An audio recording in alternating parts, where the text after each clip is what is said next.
You're listening to the TouchDownUnder Podcast with Jack, Emilian, Anthony, and Arif.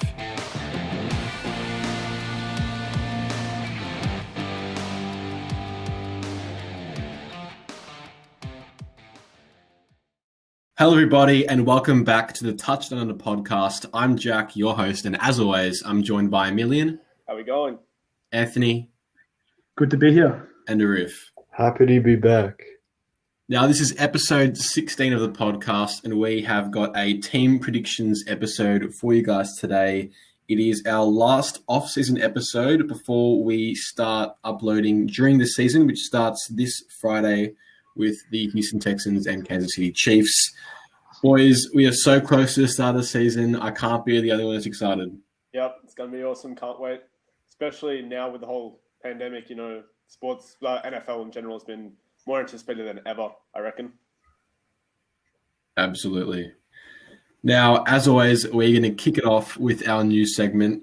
And making news this week in the NFL was Yannick Ngakoue, who has been traded to the Minnesota Vikings for a 2021 second-round draft pick and a conditional 2022 fifth-round pick. Anthony, after the Ngakoue acquisition, will this year's Vikings defense be better than last year's Vikings defense? Well, it's really hard to say whether or not they're better or not because having lost Everson Griffin and Linval Joseph, there was a lot of experience they lost between those two players. But I think Ngakoue is definitely a good step in the right direction for them, signing a player with multiple years in the league worth of experience. I think it really is it's on the right track to putting back together the experience they lost. So I think whether or not they can produce the way they did in 2019, I think they can have potential. I agree in terms of the experience that was lost with Griffin, but I feel like in terms of on-field output, I feel like Ngakoue does offer a better output than what Griffin would. And I think this Vikings defense will be better than last year's Vikings defense, even with all the change that has occurred during the offseason. The Kansas City Chiefs have extended head coach Andy Reid and general manager Brett Veach for another 6 years after the Chiefs' Super Bowl win last season. Arif, was this the right call by the Chiefs? This is an excellent call. I think this is one of the best head coach, general manager duos in the league. You got Andy Reid, who's had tons of head coaching experience, and he thoroughly deserves to get a 5-year extension, as well as Brett Veach, who's drafted players such as Patrick Mahomes, and he's just done really well since he's come here. So it's definitely a good call. I agree. After being released by the Jacksonville Jaguars during the week, running back Leonard Fournette has signed with the Tampa Bay Buccaneers. Emilian, what do you make of this crowded Buccaneers running back room? I think it's awesome. I think having so much depth at a very high level is going to be good for the Buccaneers. I believe Bruce Arians said that he still wants Ron Jones to be involved heavily in the offense, so it'll be interesting to see how the Leonard Fournette and Ron Jones share carries throughout the season. And you also got LaShawn McCoy in there, who I think they're just going to use occasionally. But I'm very excited to see how this is going to operate there with Leonard Fournette and Ron Jones as the front runners. Yeah, just to a point there about Arians still recognizing Jones as a pretty prominent feature in that backfield. He did also say that McCoy will also feature prominently. So it will definitely be interesting to see the snaps shared between those three.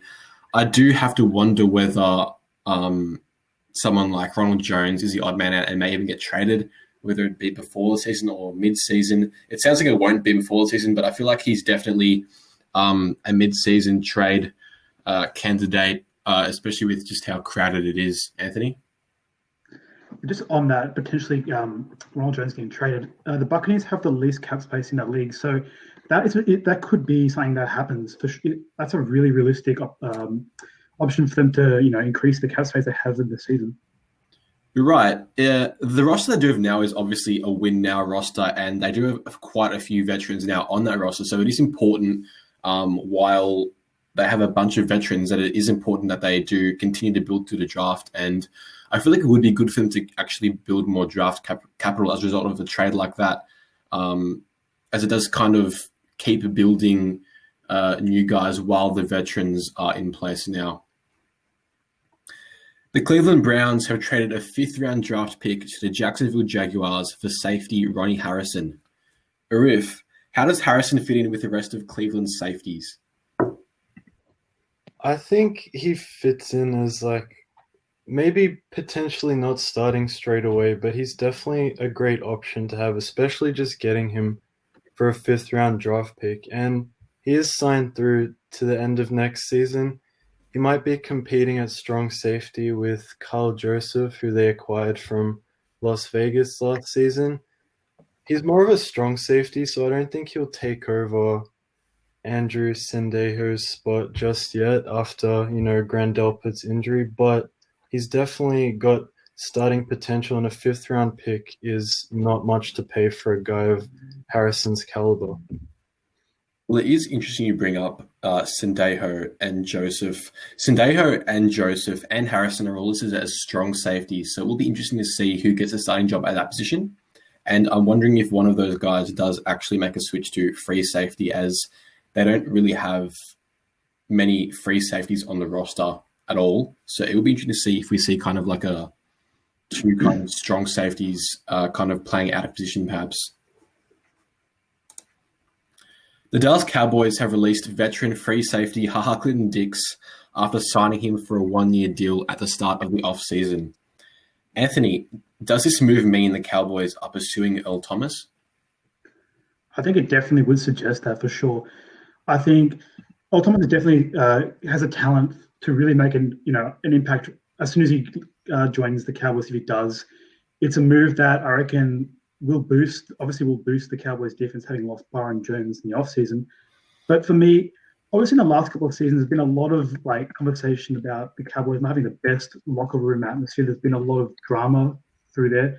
So as an outsider of that locker room, I don't know if it's the best idea to sign someone who got released for being a bad mix in the Ravens locker room. So I'm not sure. I mean, it does seem to me that they are making way for him. Just I'm not sure if it's the best possible guy they can get.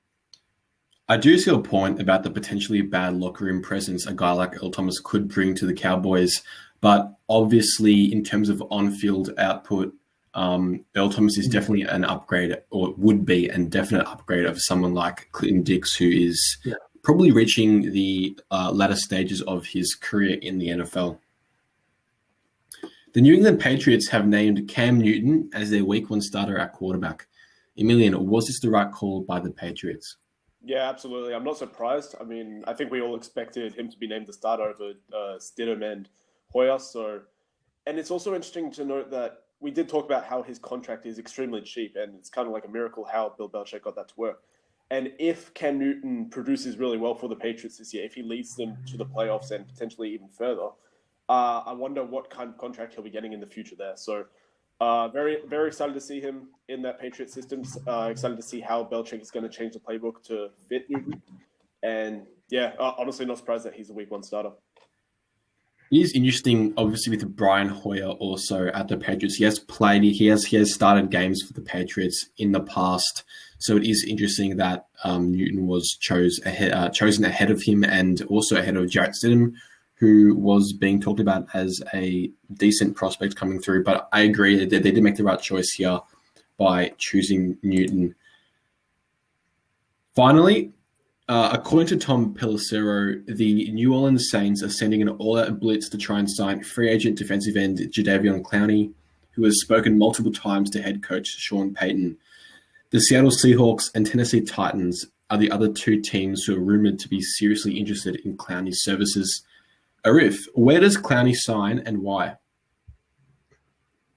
Well, I've also been hearing that stuff that's happening to the Saints. They're asking a lot of their players to take pay cuts because, as we know, they don't have much cap space at all. The thing you got to think about here is that they're already having dramas with Alvin Kamara over his contract. How are they going to be able to bring in Jadeveon Clowney and bring back Alvin Kamara? I don't see him going to the Saints. I think more realistic destination is probably Seattle. I think the Titans are kind of fed up with the fact that he's not interested in attending a workout.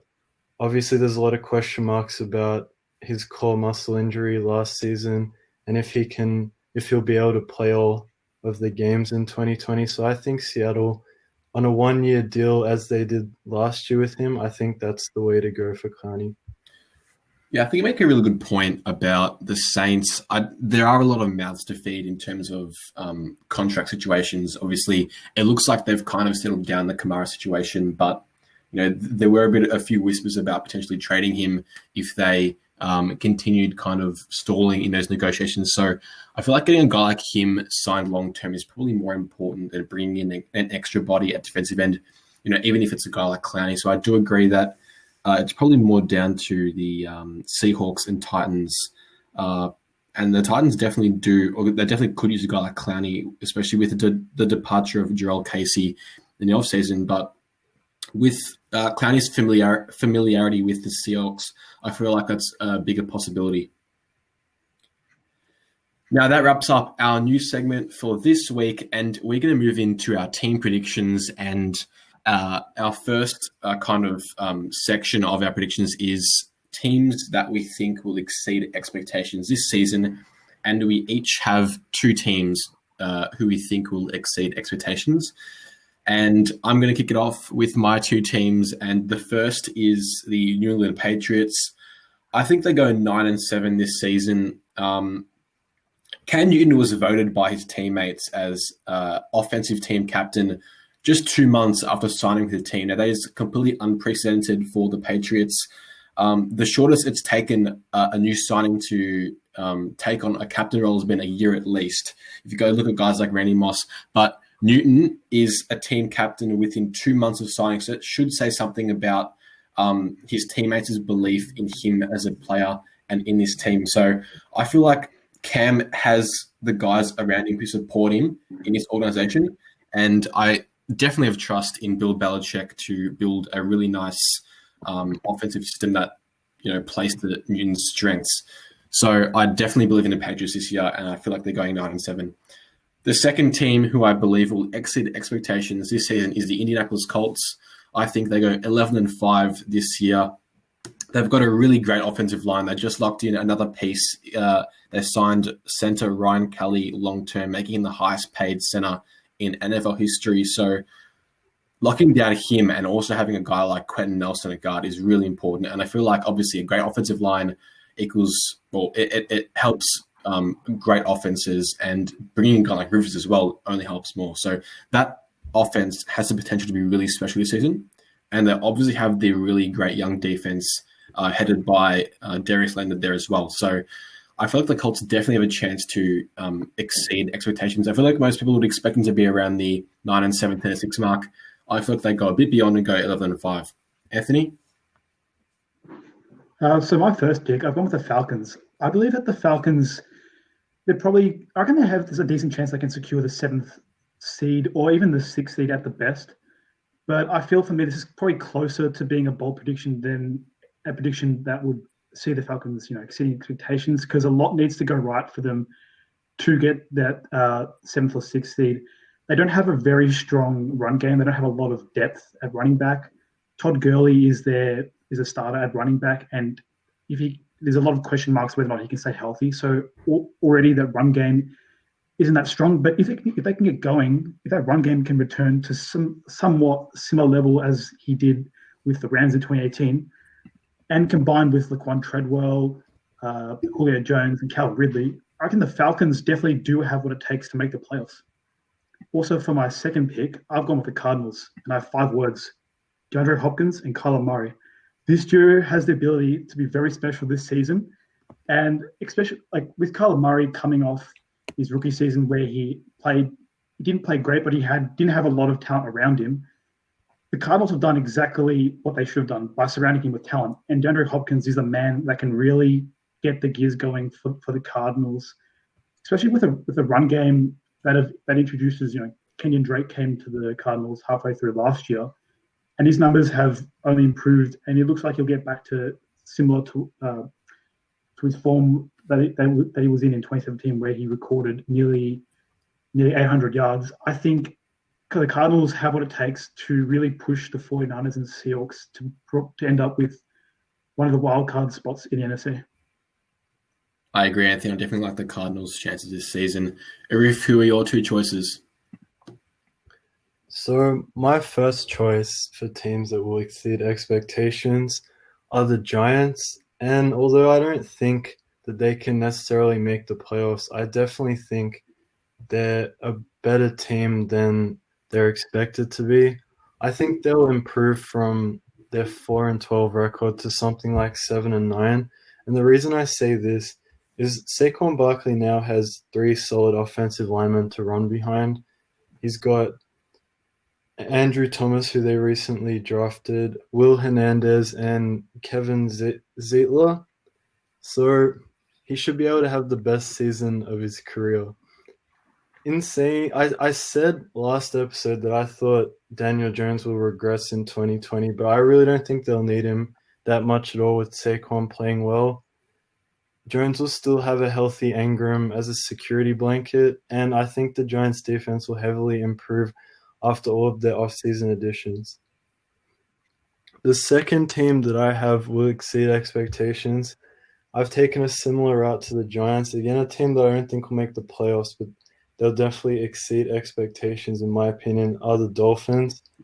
They had a 5-11 record in 2019, and I think they have the potential to be a 7-9 or 8-8 team, and potentially could be on top of the Patriots in that division. I don't know, we'll see. But the reason I say this is they had an incredible offseason, one of the best in the NFL, I think. They completely overhauled their defense. They brought in people like Shaq Lawson, Kyle Van Noy, Byron Jones, and they went to the draft and got some really strong players as well. So they have a potential. If they can make it 8-8 this season, I don't see why not. They can't make the playoffs in 2021 and beyond. And Emilian, your two picks? So for my first one, I've gone with the Detroit Lions. I think they will exceed expectations. When healthy, this is a strong team, I believe, especially if Matt Stafford is under center. I think he's a very underrated quarterback. I'm sure we all think that. The defense is lacking, and Matt Patricia hasn't done much at all. But the offense is good enough, I reckon, to get them 6 or 7 wins. I think they will go 7-9 this season. With my second team, I know most of you are going to disagree on this. I've got the Las Vegas Raiders.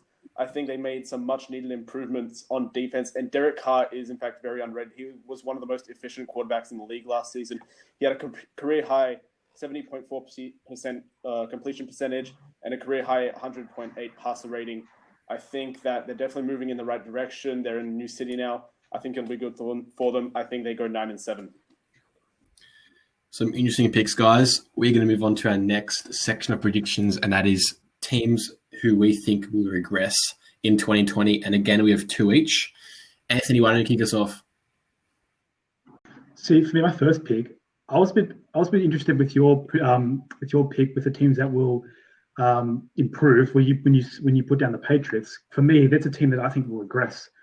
I think on defense, they're about the same levels they were last year, maybe a little bit less. I wouldn't expect them to get back to the exact same mark they were last year, being the best defense in the league. But I think the biggest questions come on offense, because obviously they've signed Cam Newton in the offseason, and I think it's a step in the right direction. But just Cam Newton won't have the same chemistry as he does with the receivers and the running backs in the offense like Tom Brady does. And I think any team that goes from having a quarterback that's been in that system for well over a decade to going from that quarterback to a new one, I think there has to be some growing pains. So I wouldn't expect the Patriots to improve on the 12-4 record which they had in 2019. I think they'll regress off that. I don't think substantially, but I think they will reduce. They will become like a 10-6 team in 2020. My second team that I had was the Texans, and I think with Bill O'Brien still as the head coach of the Texans in 2020, I don't think they can improve off their 2019 campaign where they reached the divisional round of the playoffs. Even though they have acquired Brandon Cooks and an aging Randall Cobb, I don't think it's enough to make up for the loss of DeAndre Hopkins. And I think I might be calling this a bit early, but I'm starting to suspect that this Super Bowl window might be closing a little bit. I think this is a make or break season, whether or not that Super Bowl window remains. And Riff, your picks? So my first pick for teams that will regress is the New York Jets. I think they have a lot of potential on offense. They have, Donald is going to improve. I think Le'Veon's going to have a better season, but I think their defense is a massive hole in their entire team, and that's going to really let them down in 2020. I think they're going to go 4-12. After losing Jamal Adams, who really was the anchor of that defense and a team captain, although he had some issues with the coaching staff, I still think he was a great locker room presence during the season. I don't know who's going to step up for the Jets in that role. They don't really have a veteran there, I think, that can replace Adams as that kind of person. I think they're not going to have a very good season in 2020. My second team is the Jacksonville Jaguars. I mean, this one's pretty straightforward. I think they're going to regress to a 3-13 record, maybe even lower than that. They certainly won't be unwatchable by any means, but I think the damage has been done after releasing Fournette, losing Calais Campbell in free agency, and trading away their promising youngster at safety and Ronnie Harrison. It'll be fun to watch defensive rookie pair Caleb Von Chaselon and CJ Henderson, but this team, in my opinion, will likely be gaining that first overall pick in next year's draft. Fair enough. Emilian, your two picks? All right, so my first pick is the San Francisco 49ers. I think that they're going to experience a Super Bowl hangover as most of the recent Super Bowl losers have done in recent years. I think the pass offense is severely lacking. I don't think Jimmy Garoppolo himself is good enough quarterback to make up for the lack of targets he has. I think obviously he's got George Kittle, but especially in the first few weeks, they're not going to have Deebo Samuel. Emmanuel Sanders is gone, so I don't really know who is going to be able to carry the load. Their running attack, I don't think it's going to be as good this season because of the loss of Breed. I still think Coleman and Most are very capable. They're still going to be a great rushing duo, but I don't think it's enough for the 49ers to achieve the same record as they did. I think they go 10-6 this season. My second team is the Carolina Panthers, and I think the biggest reason for that is the loss of Luke Kuechly retiring. He was the leader of that defense, and I think it's basically the equivalent of the Seahawks losing Bobby Wagner. Without the star power that the Seahawks have, though, like the Panthers on offense, they don't have a Russell Wilson. They don't have as good receivers as the Seahawks do. So the Panthers, I think, are going to be one of the worst teams in the league in this coming season. I don't trust Teddy Bridgewater all that much because he did play well in New Orleans, but look at the talent he had on that offense. He won't get the same in Carolina. So I've got the Panthers going 13-3. 3-13. I got a question for you. Obviously, Drake McKinnon, the 49ers signed him from the Vikings a couple of seasons ago. Do you reckon he'll make an impact for San Francisco now that he's able to stay healthy, or do you reckon that his time in the league, or at least his best days in the league, is beyond him? Whether or not he'll impact the running game all that much, I think he can, but it's nowhere near the level. I don't think it's going to be anywhere near the level that Matt Breida brought to the run game. Now, onto my two picks, and I don't think you guys will be very surprised with my picks. The first of which are the Green Bay Packers, who I think will go 8-8 in 2020. There are undoubtedly internal tensions between Rodgers and LaFleur, and by extension, the front office, pretty evident by their weak drafts in recent years and not helping him out. Rodgers is getting older. I definitely think he's a more than capable quarterback. He's definitely a top 5 quarterback in the league, but he is getting a little bit older. Obviously, I mentioned their weak draft, and they lost some guys during the offseason, like Blake Martinez, Brian Bulaga, Kyle Fackrell, and Geronimo Allison. I don't know if their offseason covered those weaknesses, and with the tape now on LaFleur, I think more teams will adapt to what he wanted to do last season, and I'm not sure he's going to have much success adding new wrinkles to that offense with more teams kind of latching on to what they like to do. So I feel like they're going to go 8-8 this season. My second team are the Buffalo Bills, who I also think will go 8-8. I simply don't believe in Josh Allen, as you guys know. I don't really think he's a franchise quarterback. I feel like the Bills need a better quarterback in order to take this franchise to the next level. And I don't think they can go to the next level with Josh Allen. Teams will really crack down on him this year. I feel like he's the key to any success they have this season. The defense is good, but Josh Allen he needs to stand up for the Bills to kind of go to that next level to kind of really start contending for a Super Bowl. And so teams will really focus on Allen, and I just don't think he's going to be able to handle the pressure. So they go 8-8 for me this year. On to our next batch of predictions, and that is our surprise wildcard teams. We all have one each, and we're going to kick it off with Arif. For my surprise wildcard team, personally, we've been talking this team up quite a bit, so it wouldn't really be a surprise. I'm going with the Cardinals. I think that Kyler Murray will have a huge sophomore leap, and the addition of DeAndre Hopkins is only going to help that. They have a really good, potent offense, and their defense added some speed in the draft with Isaiah Simmons, obviously, and they have a really strong linebacking core. So I think they'll probably scrape in to that 7th wildcard spot, and I'll be talking about the Cardinals later in this episode. Anthony?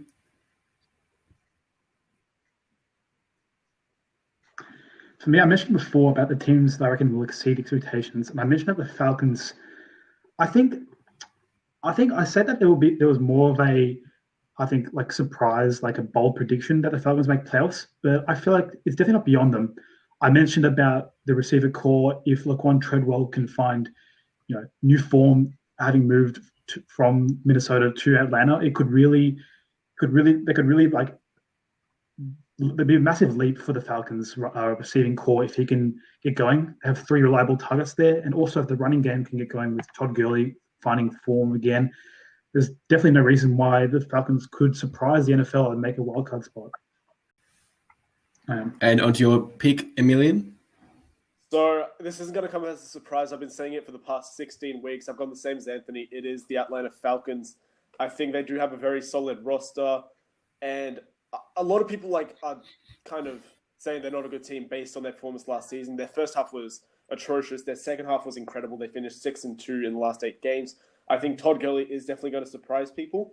I've got the Atlanta Falcons going 9-7. I think they definitely can make their way back into the playoffs. And my pick for a surprise wildcard team is the Chicago Bears. I feel like they'll go 9-7 this season. They have an elite defense, which has the potential to reach their 2018 heights once again this year, especially with the addition of Robert Quinn alongside Khalil Mack. I feel like that will be scary this season for opposing teams. I also believe Nick Foles will start in week 1 for the Bears. He has better knowledge of the offense than Trubisky, and unlike Trubisky, he's not going to lose the game for the Bears. He's a kind of a game manager, and that's kind of all the Bears will need him to be with that defense. So I feel like he can take this Bears team to a 9-7 record and to the playoffs and potentially even the division. But for now, I'm going to say that they will be a wildcard team in 2020. We're going to move on to our next batch of predictions, and that is division winners. We're going to go around the table for our AFC and then NFC division winners, and we're going to kick it off with Anthony. So for the AFC East, I've gone for the Buffalo Bills. I think the addition of Stephon Diggs to an offense that really has talented players like Devin Singletary, and I think Josh Allen is a talented player, Jack. I think it'll just make them even better, and I think they'll have enough to overtake the Patriots in the AFC East. In the AFC North, I've gone the Ravens. To be honest, this was a pretty close. I was pretty close to selecting the Steelers for this. I feel like the Ravens have more talent on their offense compared to the Steelers. I think both defenses are pretty similar in terms of talent, but I feel like Lamar Jackson will be a deciding factor in clutch moments that will get him over the line. In the AFC South, I've gone the Titans, and it's kind of building off the point you made last week, Riff, about Derrick Henry. I don't think he's going to get 2,000 yards rushing, but I think he'll be a stable point of their offense.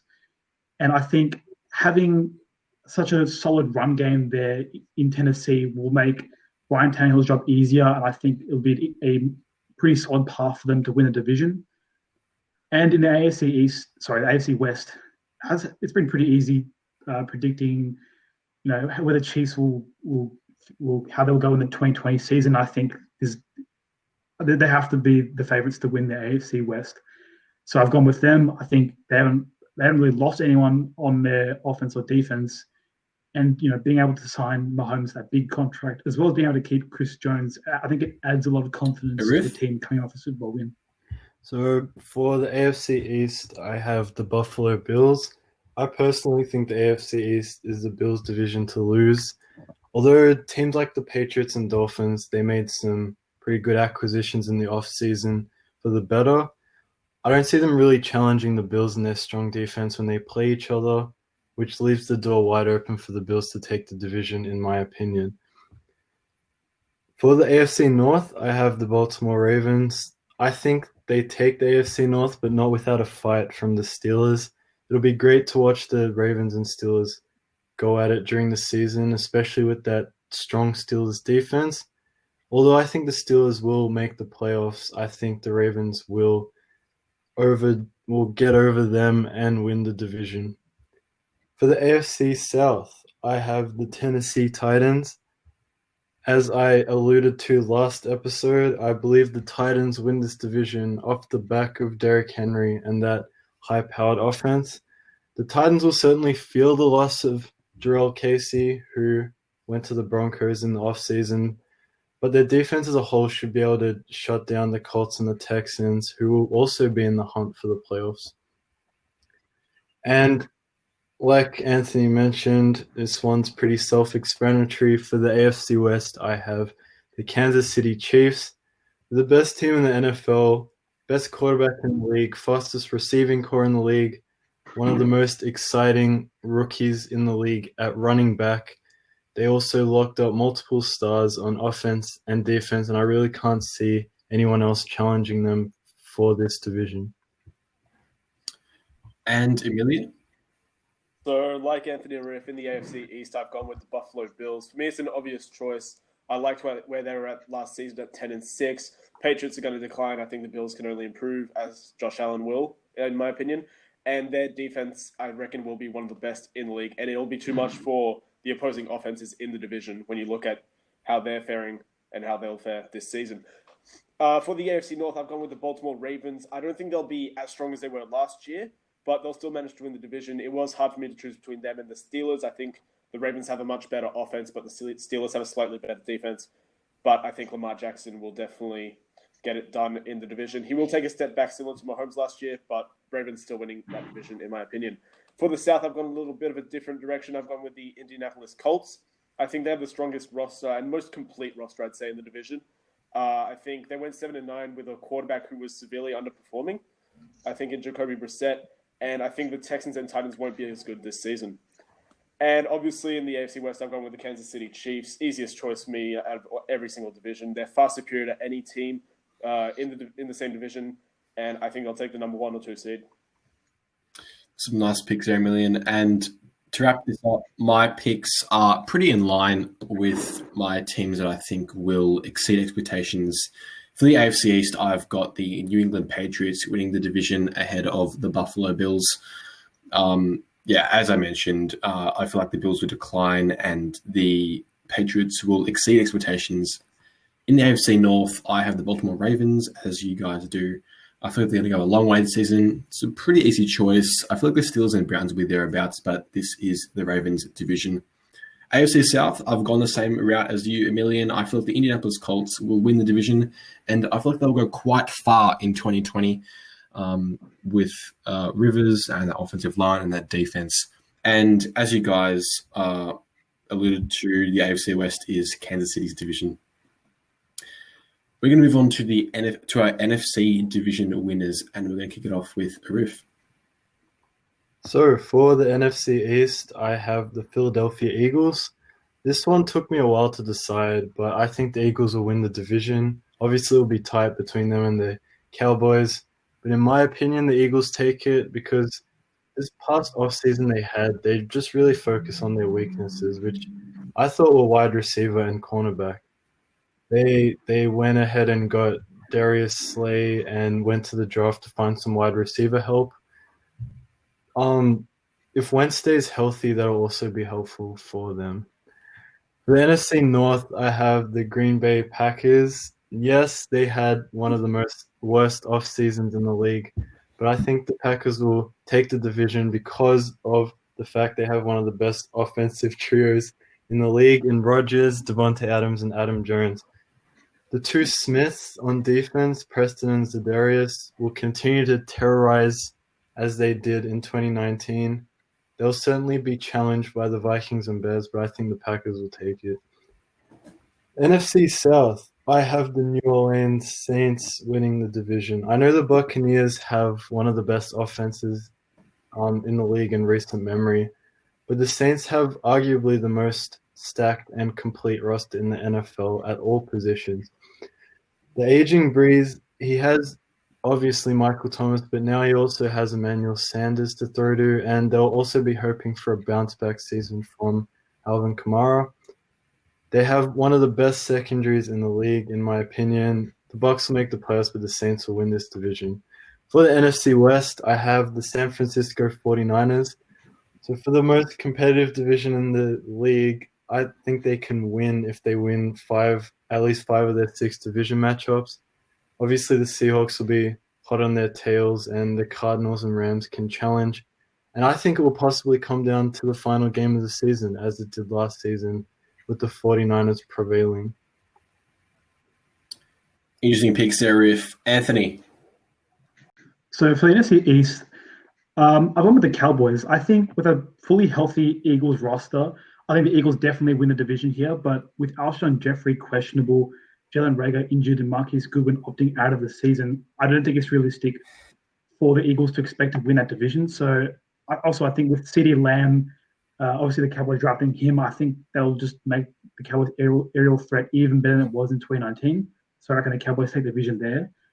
In the NFC North, I've gone the Vikings, and it's more because I think the Packers will regress than the Vikings will actually prove that much. I think, as you mentioned earlier in the episode, Jack, about all the issues with, they didn't go to the draft, they didn't go draft a wide receiver. I think it'll really that decision not to draft a wide receiver in the draft will really prove to be detrimental when the season commences. Also for the Vikings, I think Kirk Cousins coming back off a season where he did very well in the playoffs, beat the Saints. I think his confidence will be at all-time high, and I think it will really show in his performance in 2020. For the NFC South, I've gone with the Buccaneers.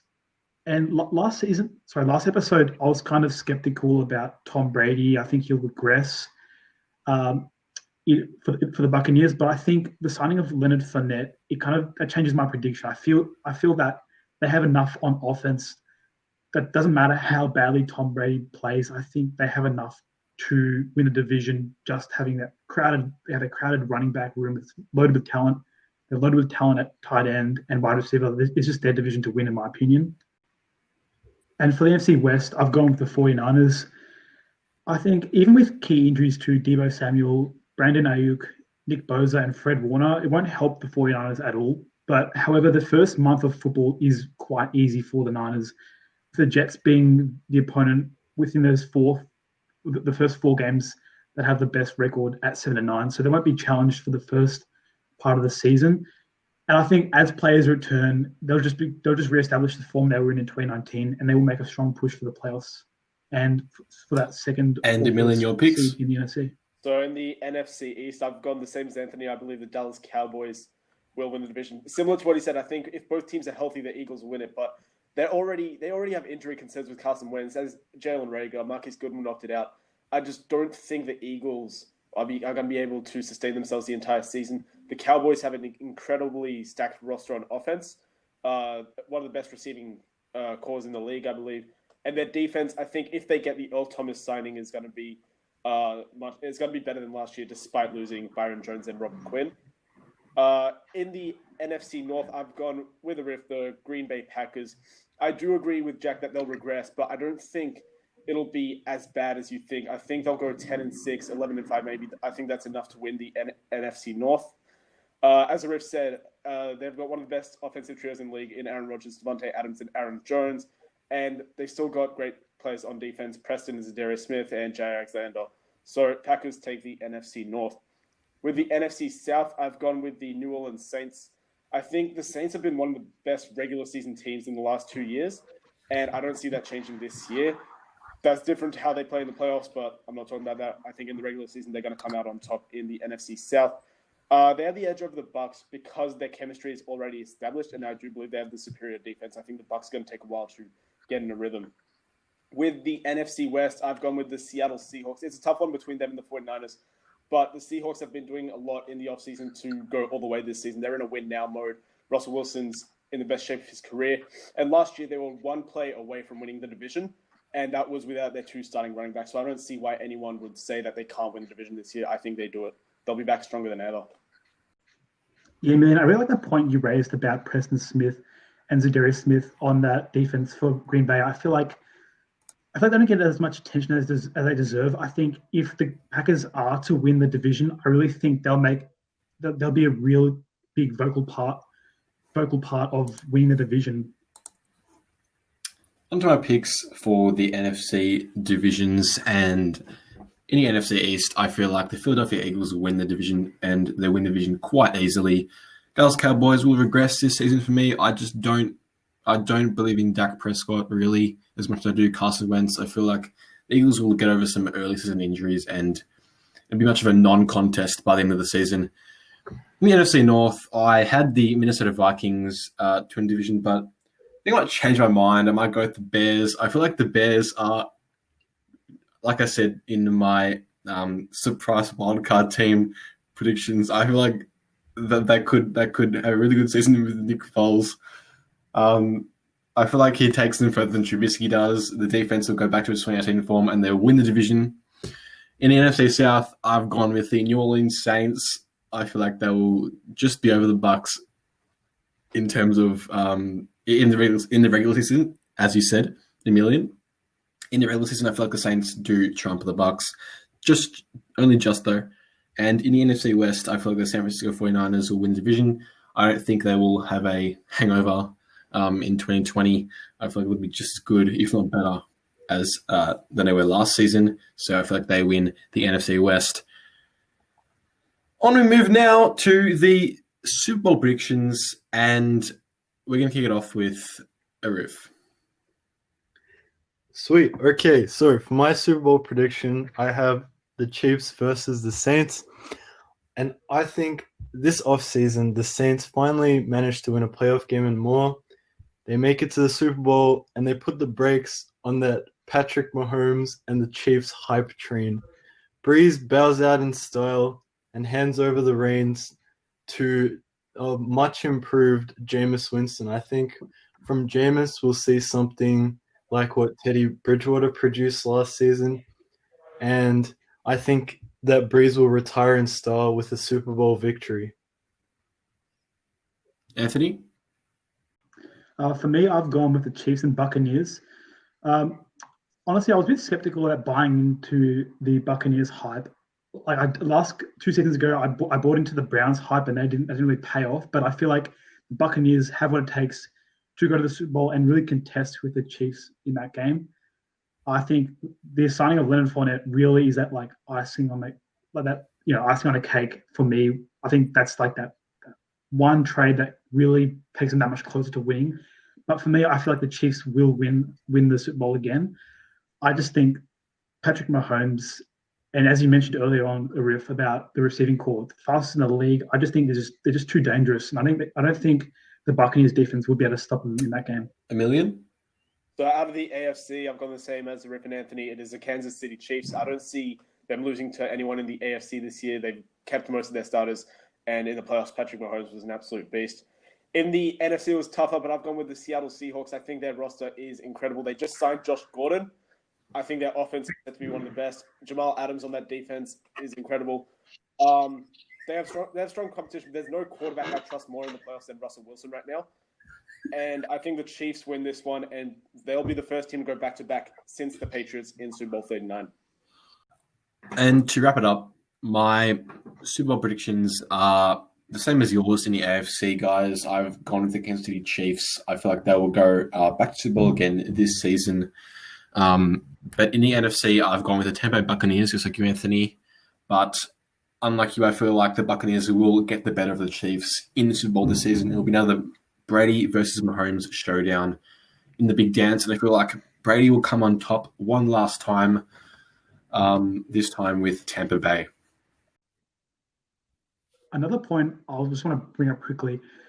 The Super Bowl is being played in Tampa. So if the Buccaneers can get to the Super Bowl and they're playing on their home field, I feel like even if they're playing against a team much like better than they were, I still feel like the home field advantage in the Super Bowl I just feel like, even though I did say the Chiefs would win it against the Buccaneers, I feel like the Buccaneers could really, really, really push any team as long as on their home field. Yeah, as much as home field advantage would be nice, I don't think we're going to get nearly a full stadium by the Super Bowl. I think that's still a while away in terms of big crowds. I think that the Super Bowl is maybe going to have maybe half the stadium capacity, but I don't think it's enough to really kind of have a home crowd atmosphere by then. I agree with your point, Anthony. I think it will be an advantage if Tampa Bay can make it. Even just playing on the home turf in their city will make a difference, whether it be with half full or no fans in that stadium. And now to wrap up our team predictions episode, we have got our bold team predictions, and we're going to kick it off with Emilian. All right, Jack, you're going to hate me for this one, but I think that the Buffalo Bills will be the number one seed in the AFC. I'm all in on them this season. I think their defense is going to be one of the best. Josh Allen is going to improve significantly. And as I said last episode, Devin Singletary will lead the league in rushing yards. I'm all in on the Buffalo Bills and the Bills Mafia this season. Let's see it happen. I actually don't mind that, Emilian, because then at the end of the season, I can laugh at you for how wrong you were. Anthony? We'll see. For me, I've gone with the Cleveland Browns. I think it's a bit of I think they'll make the AFC Championship game. It's a pretty bold prediction, but I feel like, I said before so many times, I feel like the Browns have everything in place for them to make that leap deep into the playoffs. I thought that they could have done it back in 2019, but I feel like all that controversy they faced will only give them more pressure to perform, and I think they will take that pressure and convert it into wins. And I don't think they'll make the Super Bowl, but I think the AFC Championship game will be the best they get to in 2020. All right, so for my bold team prediction, I believe Kyler Murray and the Cardinals grabbed the 7th wildcard spot and managed to win a playoff game. In the divisional round, it'll be the battle of the two quarterbacks that were constantly talked about for being too short. It'll be Kyler Murray versus Russell Wilson. I believe this Cardinals roster definitely has what it takes to make the playoffs this season. The only thing in their way is their own division. It is one of the most competitive divisions. Well, actually, it is the most competitive division in the league. And it won't be an easy task, but they definitely have a chance to make the divisional round, in my opinion.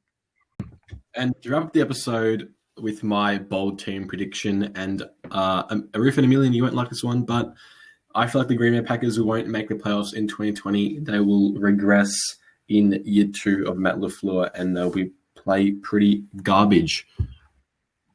Well, Jack, I have a question for you. And what's that, Arif? What kind of record do you think a so-called garbage team will have? I think they'll go either 8-8 or 7-9. We have different definitions of garbage, but... Well, okay. Well, then, sorry, I'll clear it up for you then, Emilian. Garbage compared to 13-3. Okay, I agree. They won't be 33, but I don't think they'll be anywhere near garbage. But I guess we'll have to find out. Yes, indeed we will.